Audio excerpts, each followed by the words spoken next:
Hello students, welcome to the ionic equilibrium chapter. या video लेक्चरमध्ये आपण डिग्री ऑफ डिसोसिएशन बघणार आहोत फॉर वीक ॲसिड आणि वीक बेस. ओके, पहिले तर डिग्री ऑफ डिसोसिएशन हे आपण कशाने डिनोट करतोय तर अल्फाने. ओके, तर अल्फा हा एक सिम्बॉल आहे कोणासाठी? Degree of डिसोसिएशनसाठी. क्लिअर आहे आता? ओके, तर आपण इथं अल्फा व्हॅल्यू कॅल्क्युलेट करणार आहे कोणासाठी? वीक ॲसिड आणि वीक बेससाठी. ओके, तर आपण फर्स्ट जाऊया degree of dissociation for weak acid. Okay, तर पहिला आपला हेडिंग असणार आहे. Okay, that is the degree of dissociation. Degree of okay dissociation okay for weak acid. Okay, weak acid म्हणजे आपण पहिले अल्फा व्हॅल्यू कॅल्क्युलेट करणार आहे कोणासाठी? वीक ॲसिडसाठी. ओके, आता याचं एक्सप्लेनेशन आपण एक्झाम्पलनी देणार आहे. ओके, तर वीक ॲसिडचं एक्झाम्पल आपण मोस्टली काय घेतोय सगळ्यांनाच माहिती आहे, that is the acetic acid CH3COOH. Okay, आणि जेव्हा आपण ॲसिटिक ॲसिडला वॉटरमध्ये टाकतो ओके तेव्हा तो डिसोशिएट होतो कशात? CH3COO निगेटिव्हमध्ये आणि प्लस H पॉझिटिव्हमध्ये. बरोबर आहे आता? ओके, पण आपण या रिॲक्शनमध्ये डबल हाफ ॲडेड एरो दाखवलेलं आहे. याचं मिनिंग काय? का की जो वीक ॲसिड आपण घेतलेला आहे ॲसिटिक ॲसिड त्याचा काय पार्ट डिसोशिएट होणार आहे आणि काय पार्ट अनडिसोशिएट होणार आहे. क्लिअर आहे? का की वीक ॲसिड हे एक वीक इलेक्ट्रोलाइट आहे आणि वीक इलेक्ट्रोलाइट हे कम्प्लिटली डिसोशिएट असतात का? नाही. त्याचा काय पार्ट डिसोशिएट होईल आणि काय पार्ट अनडिसोशिएट होईल. क्लिअर आहे? या कारणामुळेच आपण काय करतोय तिथं डबल हाफ ॲडेड एरो दाखवतोय. मग जो पार्ट डिसोशिएट होईल त्याला आपण फॉरवर्ड म्हणणार आहे आणि जो पार्ट अनडिसोशिएट होईल त्याला आपण काय म्हणणार आहे? Backward direction. क्लिअर आहे? का की जो डिसोशिएशन पार्ट आहे तो प्रोडक्ट साईडलाच जाणार आहे आणि 100% ते काय बनवतील? आयन्स बनवतील. आपण काय बनवलं आहे आयन्स? CH3CO निगेटिव्ह आणि H पॉझिटिव्ह. पण त्याचा काय पार्ट? अनडिसोशिएट बनणार आहे. मग त्याचा जो अनडिसोशिएट पार्ट आहे ते रिॲक्टंट साईडलाच आपण काय करणार आहे? प्रेझेंट करणार आहे. क्लिअर आहे? मग जो डिसोशिएट होईल त्यालाच आपण काय म्हणणार आहे? Degree of dissociation. क्लिअर आहे? या वीक ॲसिड आणि वीक बेसमध्ये. पण जो पार्ट अनडिसोशिएट होईल त्याला आपण डिग्री ऑफ डिसोसिएशन म्हणणार नाही. क्लिअर आहे? मग हे वीक ॲसिड किंवा वीक बेस किती पार्ट डिसोशिएट करतील त्यासाठीच आपण काय करतोय? अल्फा व्हॅल्यू बनवतोय. क्लिअर आहे? म्हणजेच अल्फाचा फॉर्म्युला आपण तयार करतोय कोणासाठी? वीक ॲसिड आणि वीक बेससाठी. क्लिअर आहे आता? ओके, तर आता या रिॲक्टंट साईडला आणि प्रोडक्ट साईडला म्हणजेच CH3COHच्या खाली मी एक सिम्बॉल लिहिणार आहे आणि CH3CO निगेटिव्हच्या खाली पण एक सिम्बॉल लिहिणार आहे आणि एक H पॉझिटिव्हच्या खाली पण एक सिम्बॉल लिहिणार आहे. ते काय सिम्बॉल आहे बघून घ्या. ओके, तर मी acetic acid that is the CH3COHच्या खाली मी C- अल्फा लिहितोय आणि CH3CO निगेटिव्हच्या खाली C अल्फा लिहितोय आणि H पॉझिटिव्हच्या खाली पण मी काय लिहितोय? C alpha. आता हे सिम्बॉल कुठून आलेले? आता याचा एक्सप्लेनेशन मी काय करणार आहे? एक्झाम्पल घेऊन सांगणार आहे. त्याच्यावरून तुम्हाला जास्त कळणार आहे की आपण CH3COHला त्याच्या खाली आपण C- अल्फा का लिहिलं आहे आणि निगेटिव्ह पार्ट म्हणजे CH3CO निगेटिव्हच्या खाली C अल्फा आणि H पॉझिटिव्हच्या खाली पण काय लिहिलं आहे आपण? C alpha. तर हे कसं काय पॉसिबल झालं? ओके, त्याचं एक्सप्लेनेशन मी काय करतोय आता? एक्झाम्पल घेऊन मी काय करतोय? एक्सप्लेन करतोय. क्लिअर आहे आता? ओके, तर एक्सप्लेनेशनकडे आता तुमचा कॉन्सन्ट्रेट पाहिजे. क्लिअर आहे आता?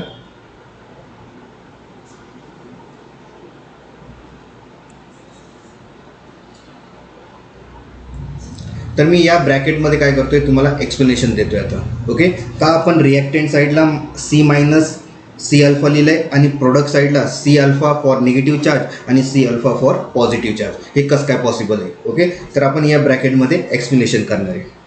क्लिअर आहे आता? ओके, तर आपण ॲसिटिक ॲसिडच घेतलं होतं बरोबर? Acetic acid that is CH3COOH आणि त्याला डिसोशिएट केलं कशात? CH3COO निगेटिव्ह आणि H पॉझिटिव्हमध्ये. बरोबर आहे? हेच एक्झाम्पल घेतलं होतं आपण. आता या CH3COHच्या खाली आपण काय लिहिलं होतं? C- alpha. निगेटिव्ह पार्टच्या खाली पण लिहिलं होतं C अल्फा आणि H पॉझिटिव्हच्या खाली पण काय लिहिलं होतं C अल्फा. आता याचं एक्सप्लेनेशन मी आता इथं या ब्रॅकेटमध्ये देणार आहे. क्लिअर आहे आता? ओके, आता नीट व्यवस्थित लक्ष द्या आता. ओके, आता जो ॲसिटिक ॲसिड आहे रिॲक्टंट साईडला दॅट इज CH3COH, जर मी किती मोल घेतलं? 1 मोल. ओके, 1 मोल जेव्हा मी CH3COHचा घेतोय आणि त्याला मी ॲड करतोय वॉटरमध्ये, तर तो कम्प्लिटली डिसोशिएट होईल का? नाही, का की ॲसिटिक ॲसिड हा वीक ॲसिड आहे. हे कम्प्लिटली डिसोशिएट नसतात. हे काय पार्ट डिसोशिएट करतात आणि काय पार्ट अनडिसोशिएट करतात. मग 1 मोलमधून किती पार्ट डिसोशिएट होईल त्याची मी इथं व्हॅल्यू लिहितोय, पण ती व्हॅल्यू या रिॲक्शनची फिक्स व्हॅल्यू नाही. हे मी तुम्हाला एक्झाम्पल घेऊन एक्सप्लेनेशन करतोय. ओके, तर मी काय कन्सिडर करतोय की जेव्हा मी 1 मोल घेतोय CH3COHचा आणि जेव्हा मी वॉटरमध्ये टाकतोय तर त्याचा किती पार्ट डिसोशिएट झाला? तर 0.15. किती? 0.15. हे मी एक्झाम्पल घेतलेले. आणि हे 0.15 किती मोलमधून डिसोशिएट झाला? तर 1 मोल. हे तुमचा स्टार्टिंगचा मोल आहे. आणि स्टार्टिंगच्या मोलमधून किती पार्ट डिसोशिएट झाला? तर 0.15. क्लिअर आहे? आता याचा काय पार्ट अनडिसोशिएट पण राहणार आहे, का की हे वीक ॲसिड आहे. क्लिअर आहे? मग आपण अनडिसोशिएट किती काढणार आहे या 0.15 मधून? तर आपल्याला काय करावं लागेल? 1 मायनस 0.15 करावं लागेल, ज्याने आपल्याला अनडिसोशिएट पार्ट भेटणार आहे. आणि जेव्हा आपण 1 मायनस 0.15 करतो तर आपल्याला काय भेटतोय? 0.85. क्लिअर आहे आता? ओके, आणि जेव्हा तुम्ही 0.15 आणि प्लस 0.85 केलं तर आपल्याला 1 मोल भेटणार आहे. बरोबर आहे? पण लक्षात ठेवा, जो 0.15 आहे तो डिसोशिएट झालेला आहे आणि 0.85 काय? जो अनडिसोशिएट झालेला आहे. क्लिअर आहे आता? ओके, तर मी जेव्हा 1 मोल ॲसिटिक ॲसिड घेतलं आणि जेव्हा मी त्याला वॉटरमध्ये ॲड केलं 1 मोल, तर त्याचा किती पार्ट डिसोशिएट झाला? निगेटिव्ह पार्ट आणि पॉझिटिव्ह पार्ट. तर फक्त 0.15. ओके, म्हणजे 0.15 मला काय भेटलं? Negative part. आणि 0.15 काय भेटलं? Positive part. क्लिअर झालं तर? ओके, पण या ॲसिटिक ॲसिडमधून काय पार्ट अनडिसोशिएट पण झालेलं आहे. आणि ते किती अनडिसोशिएट झालेलं आहे? तर 0.85. क्लिअर झालं आता? ओके, मग मला सांगा हा 0.15 आपण कुठल्या साईडला लिहिणार आहे? प्रोडक्ट साईडला का रिॲक्टंट साईडला? तर प्रोडक्ट साईडला, का की हे 0.15 काय डिसोशिएट झाले. कशात? निगेटिव्हमध्ये आणि पॉझिटिव्हमध्ये. मग जो पार्ट डिसोशिएट होणार आहे त्याला आपण काय म्हणणार आहे? Alpha. That is the degree of dissociation. पण 0.85 ला आपण म्हणणार आहे का अल्फा व्हॅल्यू? नाही, का की तो पार्ट अनडिसोशिएट आहे. क्लिअर झाला आता? ओके, आता मी काय करतोय? आता 1 मोल अजून इन्क्रीज करतोय, म्हणजे 2 मोल घेतोय मी. 2 मोल.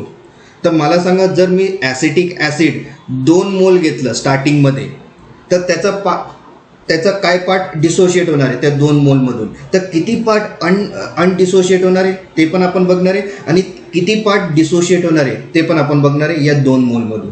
क्लिअर आहे आता? ओके, तर या 2 मोलचा डायरेक्ट आपल्याला किती पार्ट डिसोशिएट होईल हे डायरेक्टली कळणार आहे का? नाही. आपल्याला पहिले काय चेक करावं लागेल? त्या 1 मोलमधून किती पार्ट डिसोशिएट होतोय ते पहिले चेक करावं लागेल, तरच आपल्याला 2 मोलमधून किती पार्ट डिसोशिएट होईल ते कळणार आहे. क्लिअर आहे आता? ओके, कधीही डायरेक्ट 2 मोलचा आपल्याला डिसोशिएशन पार्ट भेटणार नाही.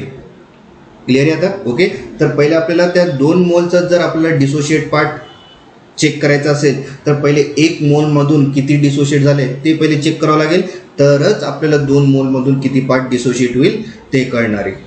क्लिअर आहे आता? ओके, तर मला सांगा आता 1 मोलमधून आपण किती पार्ट डिसोशिएट केले? 0.15. बरोबर आहे? मग आता 2 मोलमधून किती पार्ट डिसोशिएट करता येईल? तर आपल्याला काय करावं लागेल? 2 × 0.15 करावं लागेल. त्यावेळेसच आपल्याला कळणार की या 2 मोलमधून किती पार्ट डिसोशिएट झालं. डायरेक्ट आपल्याला 2 मोलमधून किती पार्ट डिसोशिएट होईल हे कधीही कॅल्क्युलेट करता येणार नाही. कधी पण 1 मोलमधून पहिले किती पार्ट डिसोशिएट होते ते पहिले कॅल्क्युलेट करा, त्याच्यानंतर मग 2 मोलचं बघायचं आपल्याला. क्लिअर आहे आता? मग आता 2 मोलमधून किती पार्ट डिसोशिएट झाले? सो 2 × 0.15. इथपर्यंत क्लिअर आहे आता? आता आपल्याला अनडिसोशिएट पण काढावं लागेल. मग आपण अनडिसोशिएट कसं काढलं 1 मोलमधून? तर 1 मायनस 0.15 केलं त्यावेळेस आपल्याला 0.85 भेटले अनडिसोशिएट पार्ट. मग 2 मोलमधून किती पार्ट अनडिसोशिएट राहील? तर मग आपल्याला काय करावं लागेल? 2 - 2 × 0.15 करावं लागेल. क्लिअर आहे? म्हणजे जसं आपण 1 मायनस 0.15 केलं तसंच आपल्याला 2 मायनस 2 इंटू 0.15 करावं लागेल, तरच आपल्याला अनडिसोशिएट पार्ट भेटणार आहे. बरोबर आहे. ओके. आता मी समजा आता 3 मोल केला तर मला सांगा किती पार्ट अनडिसोशिएट राहणार आहे आणि किती पार्ट डिसोशिएट राहणार आहे. तर 1 मोलमधून किती पार्ट डिसोशिएट केला आपण 0.15. तर मला सांगा आता 3 मोलमधून आपल्याला काढता येईल. मग 3 मोलमधून किती पार्ट डिसोशिएट होईल. So 3 into 0.15. क्लिअर झाला आता. ओके. आणि अनडिसोशिएट पार्ट किती राहील. तर मग आपल्याला काय करावं लागेल 3 मायनस 3 इंटू 0.15 करावं लागेल. म्हणजे आपण इथं काय करणार आहे 3 मायनस 3 इंटू 0.15 करावं लागेल. क्लिअर आहे. म्हणजे हा झाला तुमचा अनडिसोशिएट पार्ट. क्लिअर आहे आता. ओके. मग आता जर समजा मी तुम्हाला 4 मोलमधून किती पार्ट डिसोशिएट होईल आणि किती पार्ट अनडिसोशिएट होईल हे तुम्हाला काढता येईल आता. ओके. चेक करा. जर मी 4 मोल घेतलं तर तुम्ही किती डिसोशिएट पार्ट काढणार आहे. So 4 into 0.15. आला आन्सर तुमचं. ओके. जर समजा तुम्ही 4 मोलमधून 4 इंटू 0.15 डिसोशिएट काढतायत, मग अनडिसोशिएट कसं काढणार आहे. सगळ्यांचा आन्सर आला असेल 4 मायनस 4 इंटू 0.15. आता इथपर्यंत सगळ्यांचं क्लिअर झालं आहे. कसं लिहायचं डिसोशिएट पार्ट आणि कसं लिहायचं आहे अनडिसोशिएट पार्ट. ओके. आता नीट व्यवस्थित लक्ष द्या. आता आपण आता सिम्बॉल लिहिणार आहे. आता जर समजा या 1 मोल म्हणजे 1 मोल 2 मोल 3 मोल आणि 4 मोल हे स्टार्टिंगचे मोल आहे. जर मी या स्टार्टिंगच्या मोलला मी काय कन्सिडर करतोय सी. काय कन्सिडर करतोय सी. आता हे सी काय आपलं कन्सन्ट्रेशन. कन्सन्ट्रेशन. ओके. आणि कन्सन्ट्रेशनचं आपण डेफिनेशन बघितलेलं आहे सोल्युशनच्या चॅप्टरमध्ये फर्स्ट व्हिडिओ लेक्चरमध्ये. कन्सन्ट्रेशन काय असतो. ओके. तेच कन्सन्ट्रेशन घेतलंय मी इथं. क्लिअर आहे आता. ओके. तर 1 मोल 2 मोल 3 मोल आणि 4 मोल जो स्टार्टिंगचा मोल आहे त्याला मी काय कन्सिडर केलंय सी मोल. क्लिअर आहे. मग मी ॲसिटिक ॲसिड आता किती घेतलेलं आहे सी मोल. आता या सी मोलमधून किती पार्ट डिसोशिएट झालंय हे आपण कसं काढणार आहे. आता त्या सी मोलमधून किती पार्ट डिसोशिएट झाले. आता नीट व्यवस्थित लक्ष द्या. जर आपण 0.15ला डिसोशिएशन पार्ट म्हटलेलं आहे म्हणजेच डिग्री ऑफ डिसोशिएशनच म्हटलेलं आहे, म्हणजे अल्फा व्हॅल्यूज म्हटलेलं आहे आपण. म्हणजे ही अल्फा व्हॅल्यू आहे तुमची 0.15. तर मग 2 मोलमधून आपण किती पार्ट डिसोशिएट केले 2 इंटू 0.15. मग इथं जो 0.15 आहे त्याच्या जागेवरती तुम्ही काय लिहिणार आहे अल्फा. बरोबर आहे. इथंही तुम्ही 3 मोलमधून जो पार्ट डिसोशिएट केला आहे किती केलं आहे 3 इंटू 0.15. तर इथं जो 0.15 आहे इथंही तुम्ही काय लिहिणार आहे अल्फा. बरोबर आहे. तसंच 4 मोलमधून किती पार्ट डिसोशिएट केले 4 इंटू 0.15. तर इथं 0.15 तुम्ही काय धरणार आहे अल्फाच. क्लिअर झाला आता. ओके. आता मला सांगा आपण 0.15 हे कोणासोबत मल्टिप्लाय केलेलं आहे मोलसोबत.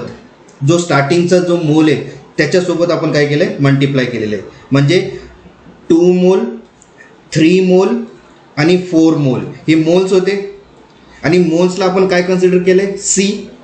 मग आपण सी मधून किती पार्ट डिसोशिएट झाले आता लिहिता येईल 2 मोल 3 मोल आणि 4 मोलला काय कन्सिडर केलं आहे सी. आणि 0.15 आणि 0.15 हे आपण काय केलं आहे मल्टिप्लाय केलं आहे प्रत्येक मोलशी. तर मग मी आता डायरेक्टली काय लिहू शकतोय सी अल्फा लिहू शकतोय आता. क्लिअर आहे. म्हणजे आता या सी मधून किती पार्ट डिसोशिएट झाले सी अल्फा. क्लिअर आहे आता. तर सी अल्फा कसं आलंय का की 2 मोल 3 मोल आणि 4 मोल हे आपण काय कन्सिडर केले सी. आणि 0.15 0.15 हे काय कन्सिडर केले आपण अल्फाच कन्सिडर केले. मग आपण जो डिसोशिएट पार्ट भेटले ते काय भेटले मग सी अल्फा. म्हणजे सी जर मोल घेतलं मी ॲसिटिक ॲसिडचं सी मोल तर किती पार्ट डिसोशिएट झालं त्या सी मोलमधून सी अल्फा डिसोशिएट झालं. तर कसं आलं ते सिम्बॉल तुम्हाला आता कळालंच आहे. क्लिअर आहे. तर मग मी जर स्टार्टिंगमध्ये सी घेतलं तर त्याचा किती पार्ट डिसोशिएट झाला सी अल्फा. आता मला सांगा हे जो सी अल्फा आहे हे तुम्ही नेगेटिव्हला पण देणार आहे आणि पॉझिटिव्हला पण देणार आहे का की हे डिसोशिएट पार्ट आहे आणि डिसोशिएट पार्टमध्ये काय येतो पॉझिटिव्ह आणि निगेटिव्ह देतोय. म्हणजे हे सी अल्फा तुम्ही निगेटिव्ह चार्जला पण देणार आहे आणि पॉझिटिव्ह चार्जला पण देणार आहे का की हे डिसोशिएशनचा पार्ट आहे. क्लिअर आहे आता नेक्स्ट पार्ट आता अनडिसोशिएटसाठी पण आपल्याला सिम्बॉल यावं लागणार आहे. आणि हे जे अनडिसोशिएट आहे हे कुठे तुम्ही रिप्रेझेंट करणार आहे? रिॲक्टंट साईडला. आधी पण सांगितलेलं आहे जे अनडिसोशिएट आहे ते रिॲक्टंट साईडला आणि जो डिसोशिएट आहे ते प्रोडक्ट साईडला. तर प्रोडक्ट साईडचा आपण काढला सी अल्फा आणि ते सी अल्फा निगेटिव्हला पण देणार आहे आपण आणि पॉझिटिव्हला पण देणार, का की हे डिसोशिएशनचा पार्ट आहे. आता अनडिसोशिएशनचा पार्ट आता बघूया आपण. जेव्हा आपण 1 मोल घेतला होता तर 1 मोलमधून किती अनडिसोशिएट राहिलं? 0.85. हे कसं काढलं आपण? 1 मायनस 0.15 केलं, त्यावेळेसच आपल्याला भेटलं 0.85. तर 2 मोलमधून किती पार्ट अनडिसोशिएट झालं? 2 मायनस 2 इंटू 0.15. आता याच्यात सिम्बॉल बघा मी कसं देतोय. आता इथं आपण 0.15 काय कन्सिडर केलं आहे? अल्फा, बरोबर. मग खालचा जो पार्ट आहे 3 मोलमधून जो अनडिसोशिएट झाला आहे दॅट इज 3 मायनस 3 इंटू 0.15. तर इथं पण जो 0.15 आहे तो पण काय कन्सिडर करणार आहे आपण? अल्फा. 4 मधून किती पार्ट अनडिसोशिएट केला आपण? 4 मायनस 4 इंटू 0.15. परत इथं 0.15 काय कन्सिडर करणार आहे आपण? अल्फा. क्लिअर आहे. मग हे अल्फा तुम्हाला कळालं आहे कुठून आलेलं आहे? बघा डिसोशिएशन पार्टमध्ये 1 मोलमधून किती पार्ट डिसोशिएट केले होते? 0.15. तो 0.15 आपण काय कन्सिडर केलं आहे? अल्फा. मग इथेही जो 0.15 आपल्याला दिसतोय 2 मोलमध्ये, 3 मोलमध्ये आणि 4 मोलमध्ये, कुठं? अनडिसोशिएट साईडला. तिथं जो 0.15 आहे त्याचं तिथं आपण काय कन्सिडर करणार आहे? अल्फाच कन्सिडर करणार आहे. क्लिअर आहे आता मला सांगा हा जो 0.15 आहे हे कोणाशी मल्टिप्लाय केलं आपण? मोलशी. म्हणजे 2 मोल, 3 मोल आणि 4 मोल, बरोबर. आणि हे जे 2 मोल, 3 मोल आणि 4 मोल हे परत आपण काय कन्सिडर केलं होतं? इथं बघा स्टार्टिंगमध्ये जो मोल घेतलेला आहे ते काय कन्सिडर केलं होतं आपण? सी. म्हणजे आपण या साईडला काय लिहिणार आहे आता? सी अल्फा लिहिणार आहे. क्लिअर आहे, का की सी इंटू अल्फाच होणार आहे. कसं आलं हे सी इंटू अल्फा? 2 कोणाशी मल्टिप्लाय होतोय? 0.15. 3 कोणाशी मल्टिप्लाय होतोय? 0.15. 4 कोणाशी मल्टिप्लाय होतोय? 0.15. मग हे जे मोल्स आपण जो मल्टिप्लाय करतोय 0.15ला ते मोल्सला आपण काय कन्सिडर केलं आहे? सी. आणि 0.15ला आपण ऑलरेडी काय कन्सिडर केलं आहे? अल्फा. म्हणून झाला काय? C alpha. क्लिअर आहे. आता आपल्याला मायनस पण करावं लागणार आहे. ओके. कोणासोबत? मोलसोबतच. बघा मोलच आहे 2 मोल, 3 मोल आणि 4 मोल. परत आपण हे मोलला काय कन्सिडर केलं आहे? सीच कन्सिडर केलं आहे. म्हणजे काय येणार आहे आता? C minus C alpha. हे झालं तुमचं अनडिसोशिएट पार्ट. हा झाला तुमचा अनडिसोशिएट पार्ट. अनडिसोशिएट पार्ट, बरोबर. आणि हे अनडिसोशिएट पार्ट तुम्ही कुठे लिहिणार आहे? रिॲक्टंट साईडला. कुठे लिहिणार आहे? रिॲक्टंट साईडला. क्लिअर आहे. आणि किती मोल आपण डिसोशिएट केले त्या सी मधून? C alpha. मग हे जे सी अल्फा आहे हे कुठे लिहिणार आहे तुम्ही? प्रोडक्ट साईडला. क्लिअर आहे. आणि प्रोडक्टमध्ये काय येतो? एक निगेटिव्ह चार्ज आणि एक पॉझिटिव्ह चार्ज. म्हणजे जो सी अल्फा आहे तो पॉझिटिव्हला पण जाणार आहे आणि निगेटिव्हला पण जाणार आहे. क्लिअर आहे आता? ओके. तर आपण आता रिॲक्शनवरती आहे. तुम्हाला रिॲक्शन दिसत असेल लेफ्ट साईडला, दॅट इज ॲसिटिक ॲसिड जेव्हा डिसोशिएट होतं तर काय देतो? CH3CO negative plus H positive. तर मग प्रोडक्ट साईडला बघा बरं आपण काय धरलं आहे प्रोडक्ट साईडला? C alpha. आणि ते सी अल्फा आपण निगेटिव्हला पण देणार आहे आणि सी अल्फा पॉझिटिव्हला पण देणार आहे. आला आता निगेटिव्ह चार्जच्या खाली सी अल्फा आलेलं आहे आणि पॉझिटिव्ह चार्जच्या पण खाली काय आलं आहे? C alpha. का की हे डिसोशिएशन पार्ट आहे. आता अनडिसोशिएशन पार्ट कुठे राहतो? रिॲक्टंट साईडला. मग बघा आता रिॲक्टंटच्या खाली आपण काय लिहिलं आहे? सी मायनस सी अल्फा आला इथं. ओके. ॲसिटिक ॲसिडच्या खाली जो सी मायनस सी अल्फा आला आहे तो कुठून आलेला आहे? तर या एक्सप्लेनेशनमधून जो राईट साईडला मी लिहिलेलं आहे. क्लिअर आहे. का की अनडिसोशिएट हे आपण कुठे लिहितो? रिॲक्टंट साईडला. तर तेच लिहिलं मी रिॲक्टंट साईडला C minus C alpha. Clear झालं आता? हे सी मायनस सी अल्फा कुठून आलेलं आहे आणि सी अल्फा प्रोडक्ट साईडला कुठून आलेलं आहे? तर या एक्सप्लेनेशनमधून. ओके. क्लिअर झालं आता इथपर्यंत? आता आपण डेरिवेशनकडे येऊया.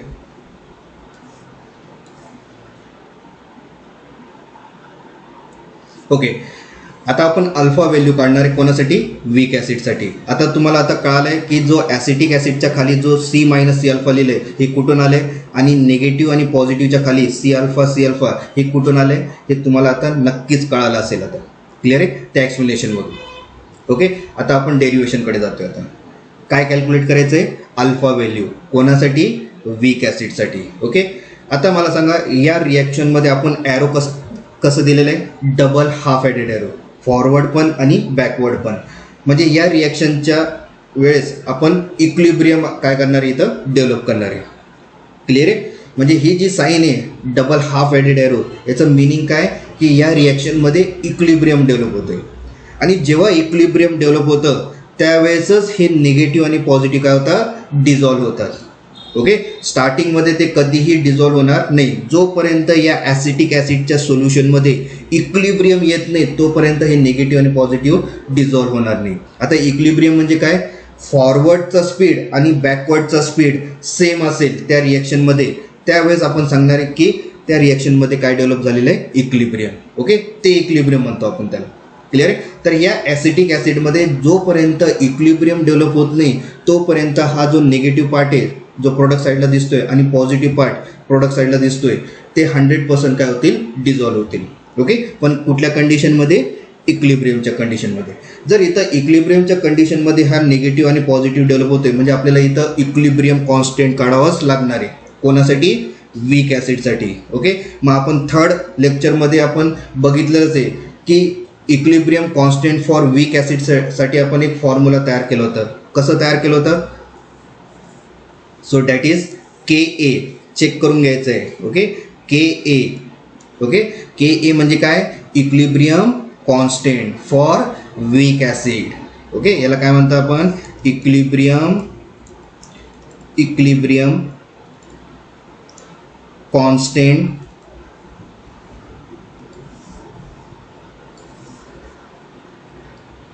Constant for weak acid. Okay. आणि याचा फॉर्म्युला काय बनवलं होतं थर्ड व्हिडिओ लेक्चरमध्ये, that is concentration of product, okay, divided by concentration of reactant. Clear आहे आता. Okay. So concentration of product divided by concentration of reactant. Clear आहे. तर हे होतं इक्विलिब्रियम कॉन्स्टंटचा फॉर्म्युला. ओके. आता इथं आपण इक्विलिब्रियम कॉन्स्टंटचा फॉर्म्युला का बनवलं, ओके, कारण का की जो काय ॲसिटिक ॲसिडचं जे आयन्स तयार होत आहेत निगेटिव्ह आणि पॉझिटिव्ह हे कधी डिझॉल्व्ह होत आहेत, इक्विलिब्रियमच्या कंडिशनमध्ये. या कारणामुळेच आपल्याला काय चेक करावं लागेल, इक्विलिब्रियम कॉन्स्टंट. आणि इक्विलिब्रियम कॉन्स्टंट कोणाचं बघतोय आपण, वीक ॲसिड. आणि ते कशाने डिनोट होतोय, KA नी. आणि KAचा फॉर्म्युला काय आहे, concentration of product divided by concentration of the reactant. Clear आहे आता. ओके. आता पुढे जाऊया. ओके. आता KA is equals to the concentration of product कसं लिहितो आपण, तर कन्सन्ट्रेशन ऑफ प्रोडक्ट साईडला काय डेव्हलप होतोय, निगेटिव्ह आणि पॉझिटिव्ह. बरोबर. प्रोडक्ट साईडला काय डेव्हलप होतोय, निगेटिव्ह आणि पॉझिटिव्ह. ते कसं लिहितो आपण, कन्सन्ट्रेशन ऑफ CH3CO निगेटिव्ह. बरोबर आहे. आणि मल्टिप्लाय करणार आहे आपण, प्लस करतो का कन्सन्ट्रेशनमध्ये, नाही, कन्सन्ट्रेशनमध्ये फक्त आपण काय करतो, मल्टिप्लाय करतो. आपण आता हे मल्टिप्लाय आपण कोणासोबत करणार आहे, तर कन्सन्ट्रेशन ऑफ H पॉझिटिव्ह. आणि हे पण मी तुम्हाला सांगितलं होतं थर्ड व्हिडिओ लेक्चरमध्ये, मल्टिप्लाय कधी करता येईल, जर एकपेक्षा जास्त आयन्स भेटत असेल. तर आपल्याला 2 आयन्स भेटत आहेत, निगेटिव्ह आणि पॉझिटिव्ह. त्याच्यामुळे आपल्याला कन्सन्ट्रेशन प्रोडक्ट साईडचं काय करावं लागेल, मल्टिप्लाय करावं लागेल. क्लिअर आहे आता. ओके. आणि आपण डिवाइड करणारे रिॲक्टंटने. आता रिॲक्टंट काय आपलं, CH3COH. मग आपण काय डिवाइड करणार आहे, CH3COOH. क्लिअर आहे आता. ओके. आता आपण व्हॅल्यू पुटअप करूया. ओके. आणि व्हॅल्यू काय पुटअप करणार आहे, तर कन्सन्ट्रेशन ऑफ CH3CO निगेटिव्हची व्हॅल्यू काय, C अल्फा. तर मी काय लिहिणार आहे इथं, कन्सन्ट्रेशन ऑफ CH3CO निगेटिव्हची व्हॅल्यू काय लिहिणार आहे, C अल्फा. क्लिअर आहे आता. ओके. H अल्फाचं पण आपण लिहिणार आहे C अल्फा. पण रिॲक्टंट साईडला आपण काय लिहिलंय, C मायनस C अल्फा लिहिलंय. तर मग आपल्याला इथं काय लिहायला लागेल, C minus C alpha. Clear आहे आता. आता याला सॉल्व करूया. KA is equals to the C into C, C square, alpha into alpha, alpha square. बरोबर आहे. डिवायडेड बाय याच्यातलं C कॉमन घेऊया. C राहिलं काय आता ब्रॅकेटमध्ये, 1 मायनस अल्फा. क्लिअर आहे आता. ओके. आता या इक्वेशनमध्ये आपण कॉमन जे आहे ते कॅन्सल आउट करून देऊया. कॉमन काय येतोय सी येतोय, तर वरचा जो सी आहे त्याच्यातला एक सी राहणार आहे आणि खालचा जो सी आहे तो काय होणार आहे टोटली कट होणार आहे. ओके, मग आता के ए मध्ये काय राहिलं, ओके के ए मध्ये काय राहिलंय, so K A is equals to the वरती काय राहिलंय एक C into alpha square, okay divided by 1 minus alpha. Clear आहे आता. ओके, आता जो नेक्स्ट स्टेप आहे त्याच्याकडे आता लक्ष द्या. आता मी काय लिहितोय, K A is equals to the C into alpha square divided by जो 1 मायनस अल्फा आहे त्याची जी व्हॅल्यू असते ती किती असते तर 1 असते. आता हे 1 मायनस अल्फाची व्हॅल्यू 1 कसं काय झाले, तर प्रॅक्टिकली असं चेक केले गेले कोणासाठी ॲसिटिक ॲसिडसाठी, दॅट इज CH3COH साठी. जी अल्फा व्हॅल्यू प्रॅक्टिकली कॅल्क्युलेट केलेली आहे ती किती येते, तर alpha is very very very less than the 1 येतोय. किती येते, very very less than the 1 येतोय. म्हणजे त्याची अप्रॉक्सिमेटली व्हॅल्यू जी काढलेली प्रॅक्टिकली ती किती येते, तर 0.001 इतकी व्हॅल्यू येते. ओके, हे जी मी आता 0.001 लिहिलेलं आहे ही अल्फाची व्हॅल्यू आहे. ही जी अल्फा जो मी लिहिलेलं आहे 1 मायनस अल्फा ही अल्फाची व्हॅल्यू आहे. पण जी अल्फाची व्हॅल्यू जी मी लिहिलेली 0.001 हे प्रॅक्टिकली डिटरमाइन झालेली. ओके, तीच प्रॅक्टिकली व्हॅल्यू मी काय करतोय या 1 मायनस 0.001 मध्ये काय करतोय सबस्टिट्यूट करतोय. ओके, म्हणजे 1 मायनस 0.001 जर केलं तर अप्रॉक्सिमेटली किती येतोय 1च येतोय. म्हणजे ॲसिटिक ॲसिड प्रॅक्टिकली असं चेक केलं गेले की जो काय अमाऊंट आपल्याला डिसोसिएशनच्या फॉर्ममध्ये भेटतोय दॅट इज निगेटिव्ह आणि पॉझिटिव्ह ते किती अमाऊंटमध्ये भेटतोय तर 0.001 म्हणजे खूपच कमी निगेटिव्ह पार्ट आणि पॉझिटिव्ह पार्ट डेव्हलप होतोय त्या ॲसिटिक ॲसिडपासून.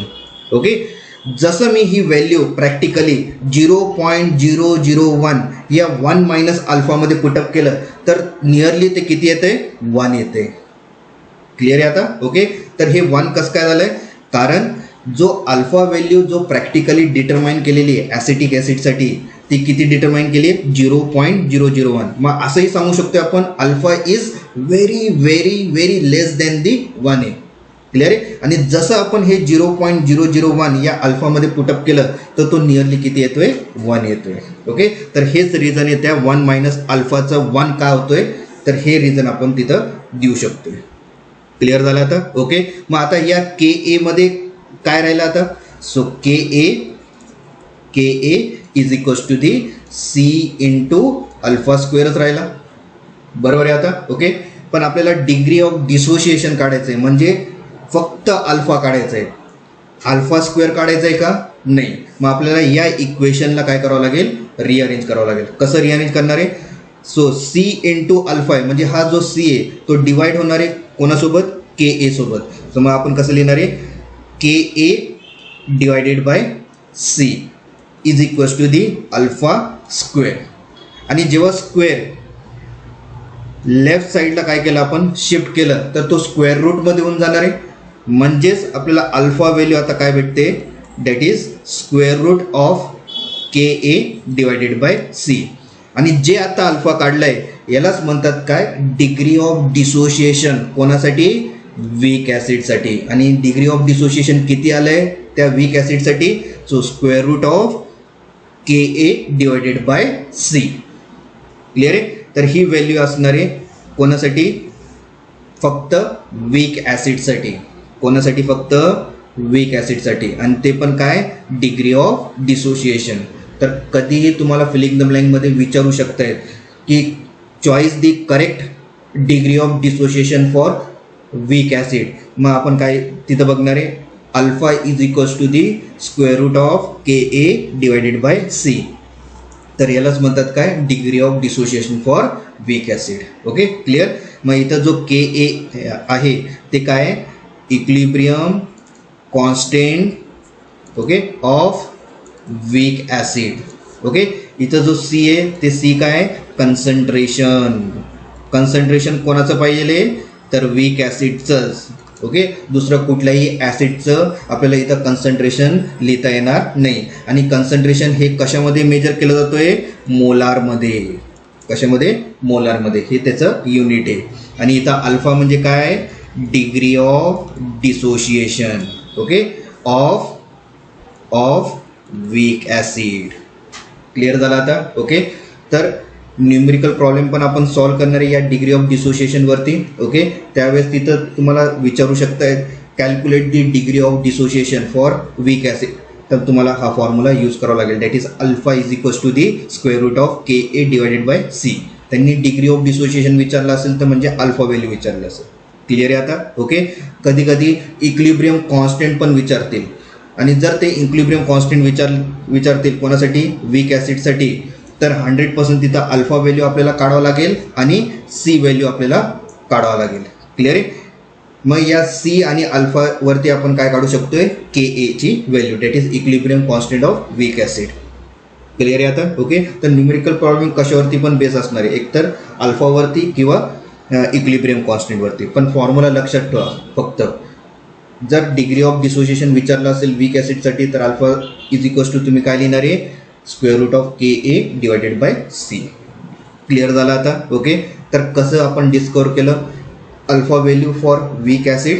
ओके, तर नीट व्यवस्थित परत व्हिडिओ लेक्चर रिवाइंड करायचं आहे आणि परत एक्सप्लेनेशन बघून घ्यायचं आहे कसं डिराईव्ह केलं आपण alpha is equals to square root of KA divided by C. आणि कुठेही तुम्हाला प्रॉब्लेम येणार नाही.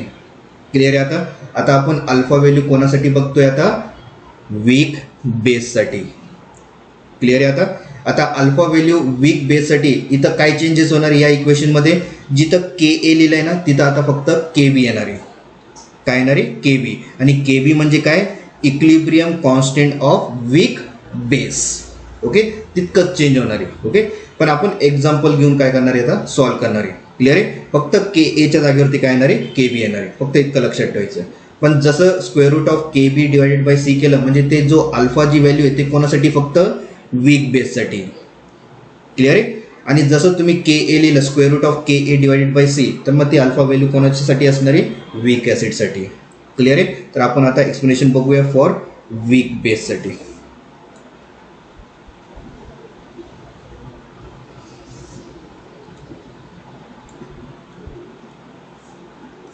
So next, degree of dissociation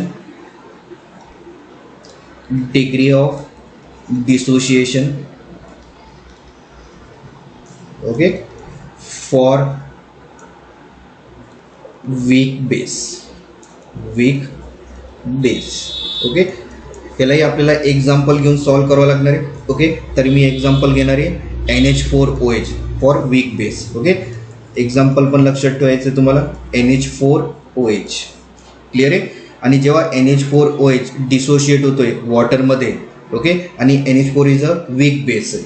okay, तर आपल्याला डबल हाफ एडेड एरोज लावा लागणार आहे का की हे वीक बेस आहे, वीक इलेक्ट्रोलाइट आहे. म्हणजे काय पार्ट त्याचं डिसोशिएट होईल आणि काय पार्ट अनडिसोशिएट होईल. त्याच्या कारणामुळे आपण काय कुठला एरो आपण रिप्रेझेंट करतोय?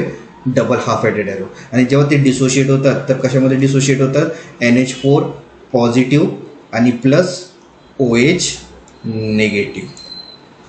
क्लिअर आहे आता? ओके, आता जो सिम्बॉल आपण ॲसिटिक ॲसिडच्या खाली लिहिलं होतं CH3COHच्या खाली, तसंच मी इथं सिम्बॉल देणार आहे NH4OHच्या खाली. Okay, that is the C minus C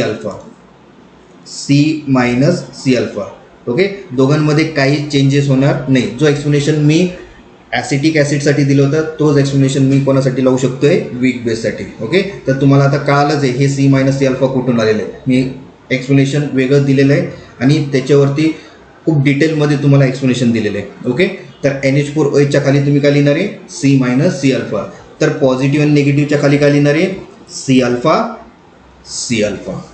clear आहे? आता इथं डबल हाफ एडेड एरोचं अजून एक मिनिंग मी तुम्हाला सांगितलं होतं की हे इक्विलिब्रियमची कंडिशन आहे आणि इक्विलिब्रियमच्या कंडिशनवरतीच हे NH4 पॉझिटिव्ह आणि OH निगेटिव्ह काय होतील? डिझॉल्व्ह होतील. मग आपल्याला तिथं काय काढावं लागेल? Equilibrium constant. पण आता इथं इक्विलिब्रियम कॉन्स्टंट कोणाचं काढायचं आहे? Weak base. आणि वीक बेसचं सिम्बॉल काय दिलं आहे इक्विलिब्रियम कॉन्स्टंटमध्ये? KB. ओके, फॉर्म्युला तोच राहणार आहे concentration of product, okay, divided by concentration of reactive. Clear आहे आता? ओके. आता मला सांगा कन्सन्ट्रेशन ऑफ प्रोडक्टसाठी काय येणार आहे? Concentration of NH4 positive. Okay, multiply करावं लागेल का की कन्सन्ट्रेशन आपण लिहितोय, आणि कशाने मल्टिप्लाय करणार आहे? Concentration of OH negative. Clear आहे आता? Okay.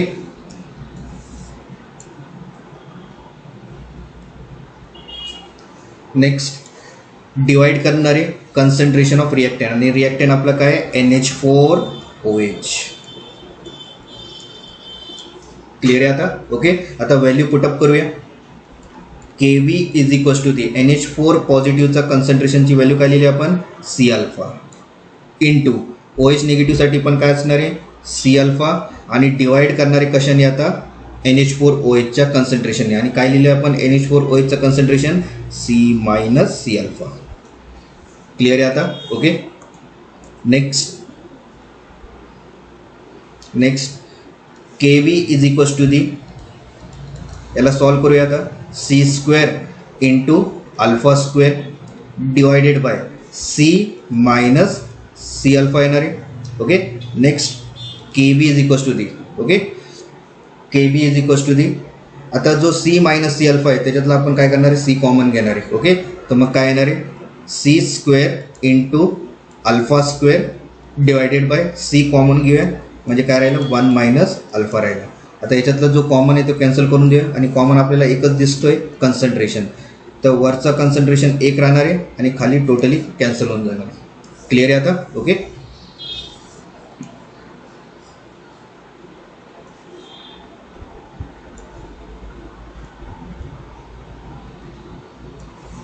So next Kv is equals to the, वरच्या केसमध्ये काय राहिलं आता? C इंटू अल्फा स्क्वेअर राहिला, आणि खाली काय राहिलं? 1 मायनस अल्फा. क्लिअर आहे आता? ओके. आणि आपण C इंटू अल्फा स्क्वेअर आणि डिवाइड करतो कशाने? 1ने.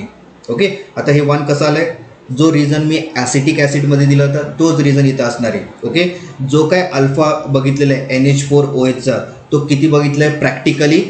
तर alpha is nearly equal to the 0.001, या असंही म्हणू शकतोय की alpha value is very very very very less than the 1 आहे. क्लिअर आहे? आणि जेव्हा आपण 0.001 या 1 मायनस अल्फामध्ये पुटअप केलं तर नियरली काय येतोय? 1 येतोय. क्लिअर आहे आता? ओके. नेक्स्ट काय असणार आहे? तर मग आता सांगा, आता Kv ची व्हॅल्यू काय येणार आहे आता? Kv value, so Kv is equals to the C into alpha square. Clear आहे? पण आपल्याला इथं डिग्री ऑफ डिसोसिएशन काढायचं आहे, म्हणजेच फक्त अल्फा व्हॅल्यू काढायचं आहे. मग आपल्याला या इक्वेशनला काय करावं लागेल? रिअरेंज करावं लागेल. क्लिअर आहे आता? मग कसं रिअरेंज करणार आहे? That is the Kv will divide with concentration which is equals to alpha square.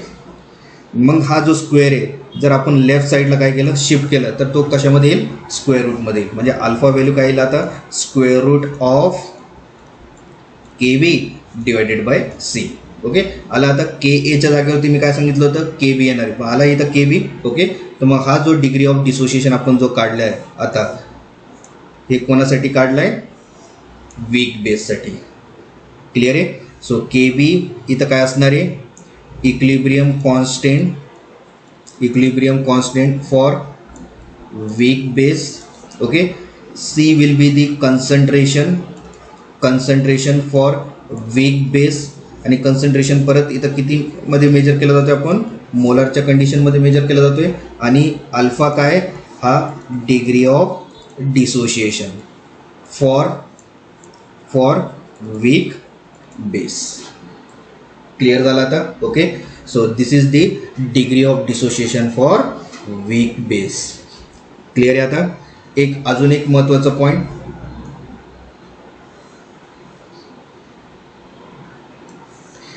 या डिग्री ऑफ डिसोसिएशनचा जो केस आपण आता बघितलेला आहे, या केसला अजून एक नाव दिलेलं आहे, that is the Oswald.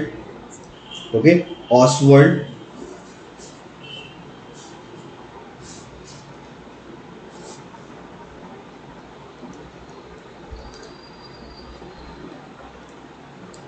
Oswald dilution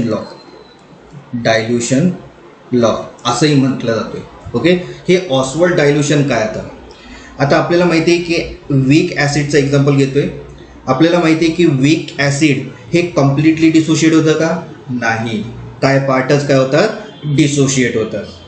clear आहे आता? ओके, जो मी आता इथं ब्रॅकेटमध्ये दाखवलं होतं बघा, काय पार्टच डिसोशिएट होतात. 1 मोल घेतलं होतं तर 1 मोलमधून किती पार्ट डिसोशिएट झाला? फक्त 0.15, बरोबर आहे. आणि काय पार्ट अनडिसोशिएट होत आहे? किती पार्ट? 0.85 काय होतोय? अनडिसोशिएट होतोय. तर ऑसवर्ल्ड डायल्यूशन लॉचं मिनिंग काय? जर तुम्ही या ॲसिटिक ॲसिडमध्ये वॉटर तुम्ही काय करत गेलं? ॲड करत गेले. काय करतोय आपण? वॉटर काय करतोय? ॲड करतोय. क्लिअर आहे?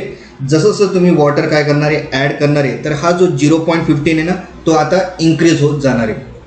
म्हणजे ही अल्फा व्हॅल्यू काय होत जाईल? इन्क्रीज होत जाईल. म्हणजे 0.15चं तो डायरेक्टली 2.0 पण येऊ शकतोय, 2.1 पण येऊ शकतोय. ओके, म्हणजेच काय होतोय? अल्फा व्हॅल्यू काय होत जाईल? इन्क्रीज होत जाईल. कधी? जेव्हा तुम्ही या ॲसिटिक ॲसिडमध्ये वॉटर काय करत जाईल? ॲड करत जाईल. म्हणजेच अल्फा व्हॅल्यू इन्क्रीज होते, म्हणजे डिग्री ऑफ डिसोशिएशन काय होत जाईल? इन्क्रीज होत जाईल. क्लिअर आहे? हेच रिझन आहे की आपण ऑसवर्ल्ड डायल्यूशन लॉ का म्हणतोय. ओके, तर ऑसवर्ल्ड हा एक असा सायंटिस्ट होता ज्यांनी जो डिग्री ऑफ डिसोशिएशन जो काढला होता ॲसिटिक ॲसिडचा, दॅट इज 0.15. ओके, एक्झाम्पल घेतोय 0.15. ओके, ती अल्फा व्हॅल्यू आता काय होणार आहे? आता इन्क्रीज होत जाणार आहे. पण कधी? जेव्हा या ॲसिटिक ॲसिडमध्ये, ओके, जेव्हा या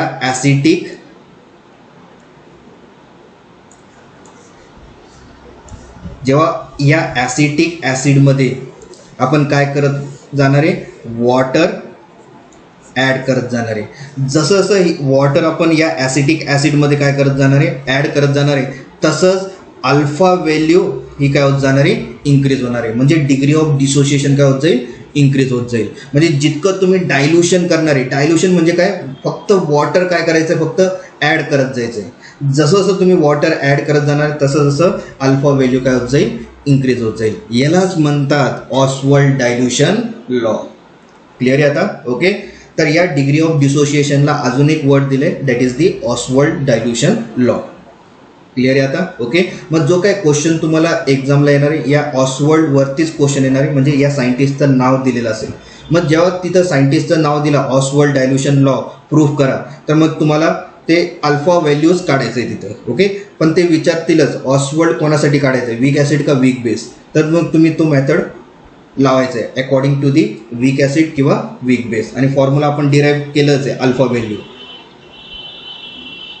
ओके, एक कोणासाठी बघितलं आपण? अल्फा व्हॅल्यू या वीक ॲसिडसाठी. कोणासाठी बघितलं आपण? वीक ॲसिडसाठी. क्लिअर आहे? आणि एक अल्फा व्हॅल्यू कोणासाठी बघितलं आपण? वीक बेससाठी. क्लिअर आहे? तर मग जिथं ऑसवर्ल्ड डायल्यूशन लॉ डिराईव्ह करा फॉर वीक ॲसिड, तर मग तुम्हाला तिथं अल्फा व्हॅल्यू काढायचे. अल्फा व्हॅल्यू कोणासाठी? तर वीक ॲसिडसाठी. तर वीक ॲसिडसाठी अल्फा व्हॅल्यू कसं काढलं आपण? Alpha is equals to square root of KA divided by C. लक्षात ठेवायचं आहे. ओके, असंही क्वेश्चन येऊ शकतोय, derive the Ostwald law for weak base. मग तुम्ही वीक बेससाठी काय लिहिणार आहे? Alpha is equals to square root of KB divided by C.